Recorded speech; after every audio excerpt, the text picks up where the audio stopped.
మొదటి పత్రిక 15వ అధ్యాయము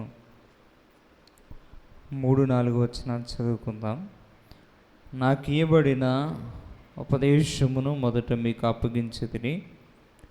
అదేమనగా, లేఖనముల ప్రకారము క్రీస్తు మన పాపముల నిమిత్తము మృతి పొందెను, సమాధి చేయబడెను, లేఖనముల ప్రకారము 3వ దినమున లేపబడెను. చిన్న ప్రార్థన చేసుకుందాం. మహోన్నతుడు అయిన మా తండ్రి, నీ పరిశుద్ధ పావనామానికి వందనాలు, స్తుతులు, స్తోత్రాలు.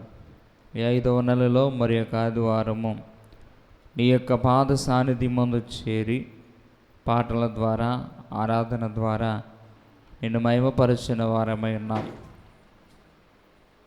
వాక్కు వినవచ్చిన వారులకు వాక్యాహారమును వడ్డించిన దేవా, ఈ దినమందు నీ వాక్కును ప్రభువా మేము ధ్యానించుకొనుచుండగా మా శరీర ప్రాణాత్మలకు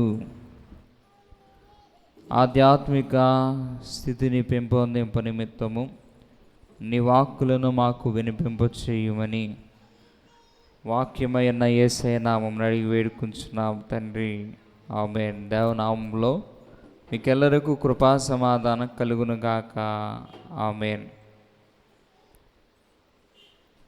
ఈ యొక్క పరిశుద్ధ దినమందు దేవుని సన్నిధానములో పునరుద్ధాన దినాలలో ఉన్న మనము యేసు ప్రభు యొక్క పునరుద్ధానమును గురించిన కొన్ని మాటలు దైవవాక్యములో నుండి మనం ధ్యానం చేసుకుందాం. బైబిల్ గ్రంథములో పునరుద్ధాన సందేశము యేసు ప్రభు వారు 40 దినాలు భూలోకములు సజీవుడిగా గడిపి మరణం పొంది సమాధి చేయబడి తిరిగి లేచిన తర్వాత సుమారు 40 దినములు వారికి కగపడుచు వారిని బలపరిచిన వాడై ఉన్నాడు. ఈ 40 దినాలలో 7 ముఖ్యమైనటువంటి సంగతులు, పునరుద్ధానమును గురించినటువంటి సంగతులు, 7 ముఖ్యమైనటువంటి విషయములు ఈ దినమందు మనం ఆలోచన చేసుకుందాం. చదువుబడినటువంటి వాక్యములో మనం చూసినప్పుడు పునరుద్ధానము ఎందుకొరకు అంటే పునరుద్ధానము ఎందుకొరకు అంటే మానవ జీవితంలో క్రైస్తవులమైన మనకి చదవబడినటువంటి వాక్యములో మనం చూసినప్పుడు క్రైస్తవ విశ్వాసికి కేంద్రము యేసు ప్రభు యొక్క పునరుద్ధానము. క్రైస్తవ విశ్వాసానికి ప్రాతినిధ్యం ఇచ్చేది యేసు ప్రభుని యొక్క పునరుద్ధానమై ఉన్నది. మొదటి కొరింథీ రాసిన పత్రిక 15వ అధ్యాయంలో 3-4 వచనాల్లో మనం చదువుకున్నప్పుడు, క్రీస్తు మన పాపముల నిమిత్తం మృతి పొందెను, సమాధి చేయబడెను, లేఖనముల ప్రకారము 3వ దినమున లేపబడిన వాడైనాడు. ఈ యొక్క పునరుద్ధానము క్రైస్తవ జీవితానికి ఏ విధంగా కనపడుతుందంటే, పునరుద్ధానము లేకపోతే క్రైస్తవ జీవితము లేదు. పునరుద్ధానము లేకపోతే క్రైస్తవ విశ్వాసము లేదు. పునరుద్ధానము లేకపోతే క్రైస్తవ నిరీక్షణ లేదు. పునరుద్ధానము లేకపోతే క్రైస్తవ మనుగడే భూలోకములు లేదు. పునరుద్ధానం అనేది క్రైస్తవ జీవితానికి ఒక కేంద్రమై ఉన్నది. పునరుద్ధానం అంటే తిరిగి లేచుట. నేడు భూలోకములో మనం చూస్తే ఏక సందర్భంలోనూ ఏక విషయములలోనూ కూడా ఏ ఒక్క వ్యక్తి కూడా తిరిగి లేచిన సందర్భాలు మనము ఎక్కడ కూడా రుచి చూడడం. క్రైస్తవ విశ్వాసము కేవలము పునరుద్ధానము మీద కట్టబడుతూ ఉన్నది. పునరుద్ధానం అంటే తిరిగి లేపబడుట. యేసు ప్రభు వారు పునరుద్ధానుడయ్యాడు గనుక ఆయనకు సాక్షులమై ఉండు నిమిత్తము ఆయనకు ఇష్టలమై ఉండు నిమిత్తము మనం భూలోకములో ఉన్నాం. క్రైస్తవ విశ్వాసానికి కేంద్రము యేసు ప్రభు యొక్క పునరుద్ధానం. పునరుద్ధానములో నెరవేరినటువంటి కొన్ని సంగతులు ఈ దినమందు మనం ఆలోచన చేసుకుందాం. పునరుద్ధానములో నెరవేరినటువంటి కొన్ని సంగతులు, మొదటి సంగతి ఏమిటంటే క్రైస్తవ విశ్వాసికి కేంద్రముగా పునరుద్ధానము నేడు కనబడుతుంది. ఏ యొక్క సిద్ధాంతాల్లో చూసుకున్నా, ఏ యొక్క మతములో చూసుకున్నా, ఏ యొక్క ఆలోచన చేసిన ప్రతి ఒక్క ఆలోచనలో కూడా అంతము అనేటువంటిది కనబడుతున్నది. కానీ క్రైస్తవ విశ్వాసములో ఏమాత్రము కూడా ఎక్కడనో అంతము అనేది కనబడడం లేదు. దానికి గల కారణం ఏమిటంటే క్రైస్తవ విశ్వాసము పునరుద్ధానాన్ని సూచిస్తుంది. పునరుద్ధానం అంటే తిరిగి జీవించుట, పునరుద్ధానం అంటే తిరిగి లేచుట. విశ్వాసములోనైనా భక్తి జీవితంలోనైనా మనము పడిపోయినను మరలా తిరిగి లేవాలి. ఇది క్రైస్తవ జీవితంలో ఒక కేంద్రమైనది. రెండవదిగా మనం చూస్తే పునరుద్ధానము దేని కొరకంటే పునరుద్ధానము పాత నిబంధన ప్రవచనాలని ప్రభు పునరుద్ధానము ద్వారా నెరవేర్చిన వారే ఉన్నారు. ఏ విధంగా ప్రభు పాత నిబంధన ప్రవచనాలను నెరవేర్చారంటే కీర్తనల గ్రంథములో 16వ కీర్తనలో ఒక మాటను మనం చదువుకున్నప్పుడు, కీర్తన గ్రంథం 16వ కీర్తన 10వ వచనములో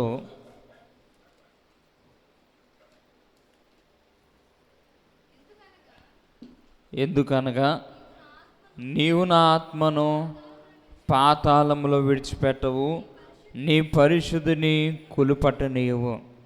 ఈ యొక్క వచనములో మనం చూసినప్పుడు కీర్తన గ్రంథము ఇది ప్రవచనపూర్వకమైనటువంటి కీర్తన అయినది. యేసు ప్రభువారిని గురించినటువంటి ప్రవచనము ఈ యొక్క మాటలో మనం చూస్తూ ఉన్నాం. ఎందుకనగా నీవు నా ఆత్మను పాతాళములో విడిచిపెట్టవు, నీ పరిశుద్ధిని కులుపట్టనీవు. యేసు ప్రభు యొక్క ఆత్మ ఎక్కడికి వెళ్ళిందంటే పరలోకమునకు వెళ్ళింది. ఆయన ఆత్మ ఏమాత్రమును కూడా పాతాళములో విడిచిపెట్టబడలేదు. యేసు ప్రభువుకు పూర్వము ఎవరైతే చనిపోయారో, చనిపోయిన ప్రతి ఒక్కరూ కూడా ఈ పాతాళములో వారు మంచి పనులు చేసిన వారైతే వారికి క్రీస్తు ప్రభు మరణము తర్వాత పరదేశులోనికి వారు కొనిపోబడినట్లు మనం చూస్తూ ఉన్నాం. యేసు ప్రభు పునరుద్ధానము ఏం తెలియజేస్తుందంటే ప్రవచనాలను నెరవేరుస్తూ వచ్చింది. ఏ విధంగా నెరవేర్చిందంటే ప్రభు ఆత్మ పాతాళములో ఉండలేదు. ప్రభు ఆత్మ ప్రభుని యొక్క శరీరము కుళ్ళు పట్టనీయలేదు. అలాగనే కీర్తనల యెషయా గ్రంథములో మనం చదువుకున్నప్పుడు 53వ యెషయా గ్రంథం 53వ అధ్యాయం 11వ వచనంలో మనం చదువుకున్నప్పుడు, అతడు తనకు కలిగిన వేదనను చూచి తృప్తి పొందును, నీతిమంతుడైన నా సేవకుడు జనుల దోషమును భరించి తనకున్న అనుభవ జ్ఞానము చేత అనేకులను నిర్దోషులుగా చేయును. ఈ యొక్క పాత నిబంధన ప్రవచనము ఏం తెలియజేస్తుందంటే ఆయన పొందినటువంటి వేదన చూసి తృప్తి పొందిన వాడే ఉన్నాడు. నీతిమంతుడైన నా సేవకుడు జనుల దోషమును భరించి, నీతిమంతుడైనటువంటి ప్రభువు జనుల యొక్క దోషమును భరించిన వాడై అనేకులను నిర్దోషులుగా చేసిన వాడై ఉన్నాడు. నేడు క్రైస్తవులుగా ఉన్న మనము కొన్ని సందర్భాల్లో మనం ఆలోచన చేసుకున్నప్పుడు మనము దోషులమా నిర్దోషులమా అంటే నిర్దోషులం. ఎందుకొరకంటే మనలో ఉన్నటువంటి దోషములను, మనలో ఉన్నటువంటి పాపమును ప్రభువు భరించిన వాడై ఉన్నాడు. అందును బట్టి మనము నిర్దోషులముగా తీర్చబడి క్రీస్తు పునరుద్ధానములో ప్రవచనాలను ప్రభువు నెరవేర్చిన వారై ఉన్నారు. మూడవదిగా మనం చూస్తే పునరుద్ధానములో యేసు ప్రభు యొక్క శక్తి ప్రదర్శింపబడుతూ వచ్చింది. రోమీయులకు రాసిన పత్రిక 1వ అధ్యాయములో ఒక మాటను మనం చదువుకుందాం. రోమీయులకు రాసిన పత్రిక 1వ అధ్యాయము 4వ వచనములో మనం చదువుకున్నప్పుడు, యేసుక్రీస్తు శరీరమును బట్టి దావీదు సంతానముగాను మృతులలో నుండి పునరుద్ధానుడైనందున పరిశుద్ధమైన ఆత్మను బట్టి దేవుని కుమారుడిగాను ప్రభావముతో నిరూపింపబడెను. యేసు ప్రభు యొక్క పునరుద్ధానములో మనం చూసుకున్నప్పుడు దేవుని యొక్క శక్తి ప్రదర్శింపబడుతూ వచ్చింది.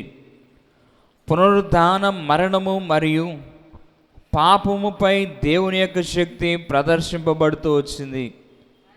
ఏ విధంగా ప్రదర్శింపబడుతూ వచ్చిందంటే, పరిశుద్ధాత్మైన ఆత్మను బట్టి దేవుని కుమారుడిగా ప్రభావంతో నింపబడిన వానిగా మనం చూస్తూ ఉన్నాం. ఈయన నామమందు సమస్త జనములు విశ్వాసమునకు విధేయులగునట్లు ఈయన ద్వారా మేము కృపను అపోస్తలత్వమును పొందితమని అపోస్తలుడైన పౌలు రోమీయులకు రాస్తూ ఉన్నాడు. యేసు ప్రభు పునరుద్ధానములో ఏం కనబడుతుందంటే శక్తి ప్రదర్శింపబడుతూ వచ్చింది. దైవజనులు దేవదాసయ్య గారు పునరుద్ధాన కీర్తనలో ఒక పాట రాస్తూ ఏమంటారంటే, ఏమాయనో అపవాది యత్నాలు ఏమాయను. అపవాది పన్నినటువంటి యత్నాలు, రాజు భటులను సమాధి వద్ద కావలి ఉంచారు. సమాధి మీద రాతి బండను మూసి దాని మీద రాజముద్రను వేసిన వారే ఉన్నారు. నేటి దినమందు మనము చూసినప్పుడు అపవాది యత్నాలన్నీ కూడా పునరుద్ధానుడైన ప్రభు శక్తి ఎదుట ఏమైపోయినవంటే తునాతునకులుగా మార్చబడ్డాయి. దేవుని యొక్క శక్తి ప్రదర్శింపబడుటను బట్టి అపవాది యత్నాలన్నీ కూడా లయమైపోతూ వచ్చాయి. ఆది కాలము నుండి మొదలుకొని అప్పటి వరకు ఉన్నటువంటి అపవాది యత్నాలని ప్రభువు పునరుద్ధానము ద్వారా జయించిన వారే అన్నారు. పునరుద్ధానము ద్వారా యేసు ప్రభుని యొక్క శక్తి ప్రదర్శింపబడుతూ వచ్చింది. 4వదిగా మనం చూసినప్పుడు కొరింథీయులకు రాసిన మొదటి పత్రిక 15వ అధ్యాయము,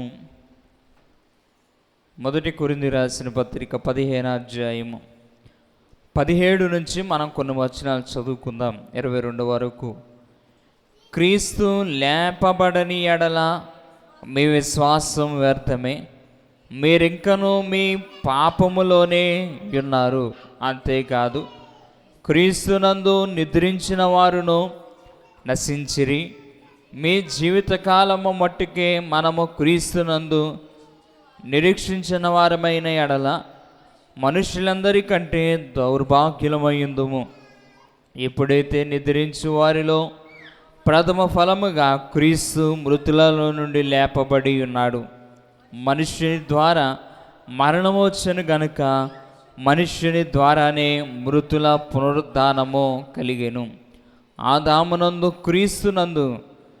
ఆదామునందు అందరూ ఎలాగూ మృతి పొందుచున్నారో అలాగే క్రీస్తునందు అందరూ బ్రతికింపబడుదురు.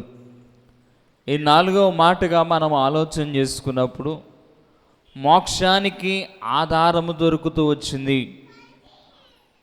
క్రీస్తు ప్రభు భూలోకానికి రాకపూర్వము మోక్షము అంటే ఏమో తెలియదు, కానీ క్రీస్తు ప్రభు ఎప్పుడైతే భూలోకానికి వచ్చారో వచ్చుటను బట్టి, ఆయన పునరుద్ధానుగా లేపబడుటను బట్టి మనకి ఏం సంప్రాప్తించి వచ్చిందంటే, క్రీస్తు ద్వారా నిత్యత్వములో మనము బ్రతికి ఉండు నిమిత్తము దేవుడు ఒక నూతనమైనటువంటి కార్యాన్ని జరిగించిన వారై అన్నారు. ఒకవేళ గనక క్రీస్తు ప్రభు పునరుద్ధానము లేపబడకపోయి ఉండట్లయితే మన విశ్వాసము వ్యర్థమైపోతుంది. మనము ఇకను కూడా పాపములోనే ఉండిపోదుము. ఎప్పుడైతే పాపములో ఉండిపోతామో పాపం వలన వచ్చే జీతము మరణము మన జీవితంలో సంభవిస్తూ ఉంటాం. అంతేకాదు క్రీస్తునందు నిద్రించిన వారును కూడా నశించిపోయేవారు. ప్రభు ఒకవేళ పునరుద్ధానుడిగా తిరిగి లేపబడకపోయి ఉన్నట్లయితే ఎందరైతే క్రీస్తునందు విశ్వాసం ఉంచుతారో వారి విశ్వాసమును బట్టి వారు నశించిపోదురు. ఈ యొక్క జీవితకాలము మట్టుకే క్రీస్తు యేసునందు నిరీక్షించిన ఎడల మనుషులమైన మనకు కలుగుతున్నటువంటి దౌర్భాగ్య స్థితి నుండి ప్రభు మనల్ని లేపినవాడే అన్నాడు. ఆదామునందు అందరూ ఎలాగ మృతి పొందుచున్నారో అలాగే క్రీస్తు యేసునందు అందరూ బ్రతికింపబడుతున్నారు. నేటి దినమందు పునరుద్ధానము ఎందుకొరకంటే ఆదాము ద్వారా వచ్చినటువంటి మరణము, ఆదాము ద్వారా వచ్చినటువంటి పాపము, ఆదాము సంపాదించినటువంటి శాపాన్ని అంతటిని కూడా క్రీస్తు ప్రభు పునరుద్ధానము ద్వారా, క్రీస్తు ప్రభు తిరిగి లేపబడుట ద్వారా మనమందరము కూడా బ్రతికి ఉండగలుగుతున్నాం. ఆ చివరి వచనంలో మనం చదువుకున్నప్పుడు 22వ వచనం, అలాగుననే క్రీస్తునందు అందరూ బ్రతికింపబడుదురు. ఎప్పుడైతే మనము క్రీస్తు యేసునందు విశ్వాసం ఉంచామో ఆ విశ్వాసమును బట్టి మనము మోక్షములోనికి వెళ్ళగలిగేటువంటి ఆధారము మనకి దొరుకుతూ వచ్చింది. మొదటిదిగా పునరుద్ధానము దేని కొరకంటే విశ్వాసానికి కేంద్రము. రెండవది పునరుద్ధానము దేని కొరకంటే ప్రవచనాల నెరవేర్పు కొరకు.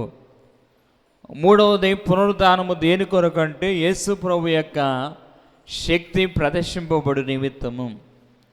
నాలుగవది పునరుద్ధానము దేని కొరకంటే మోక్షానికి ఆధారము. ఐదవదిగా మనం చదువుకుందాం, పునరుద్ధానము దేని కొరకంటే అపోస్తలుల కార్యముల గ్రంథం 2వ అధ్యాయము 24వ వచనములో, వారు విని ఏక మనస్కుతో దేవునికిట్లో బిగ్గరగా మొరపెట్టిరి.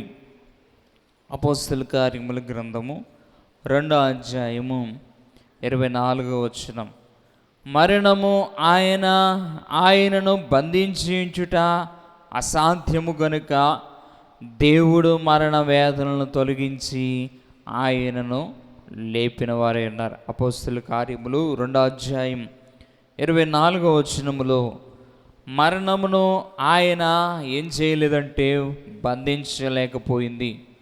మరణము ఆయనను బంధించుట అసాధ్యము. మరణముపై ప్రభువు ఏం చేసిన వారంటే విజయాన్ని సంపాదించిన వారే అన్నారు. ఏ మానవుడు కూడా చేయలేనటువంటి పని, ఏ మానవుడు కూడా సంపాదించలేనటువంటి జయాన్ని ప్రభు మరణముపై జయాన్ని సంపాదించారు. జయము రాక పూర్వమే జనులకు జయము, విశ్వసించు జనులకు జయము, స్తుతించు జనులకు జయము, స్మరించు జనులకు జయము. యేసు ప్రభు యొక్క పునరుద్ధానము ఏం చేసిందంటే మరణము ఆయనను బంధించుట అసాధ్యముగా కనబడుతూ ఉన్నది. పునరుద్ధానములో యేసు ప్రభు మరణముపై విజయాన్ని సంపాదించారు. సమాధిపై యేసు ప్రభు సాధించినటువంటి విజయాన్ని సూచిస్తూ ఉంది యేసు ప్రభు యొక్క పునరుద్ధానం. ఆరవదిగా మనం చదువుకుందాం మరి ఒక మాట, మొదటి దెస్సలోనికలకు రాసిన పత్రిక 4వ అధ్యాయము, మొదటి దెస్సలోనికి రాసిన పత్రిక 4వ అధ్యాయము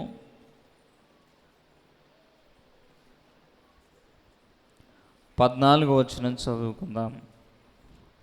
మొదటి దెస్సలోనికి రాసిన పత్రిక 4వ అధ్యాయం 14వ వచనం, యేసు మృతి పొంది తిరిగి లేచినని మనము నమ్మిన ఎడల అదే ప్రకారము యేసునందు నిద్రించిన వారిని దేవుడు ఆయనతో కూడా వెంట పెట్టుకుని వచ్చును.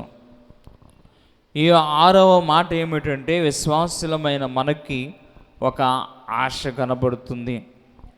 విశ్వాసులమైన మనకి పునరుద్ధానము ద్వారా ఒక ఆశ కనబడుతున్నది.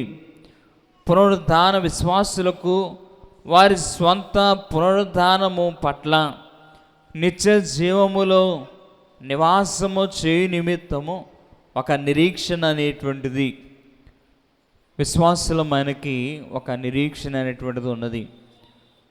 ఇక్కడ మనం చదువుకున్నప్పుడు యేసు మృతి పొంది తిరిగి లేచినని మనం నమ్మిన ఎడల అదే ప్రకారముగా యేసునందు నిద్రించిన వారిని దేవుడు ఆయనతో కూడా వెంట పెట్టుకుని వచ్చేవాడై అన్నాడు.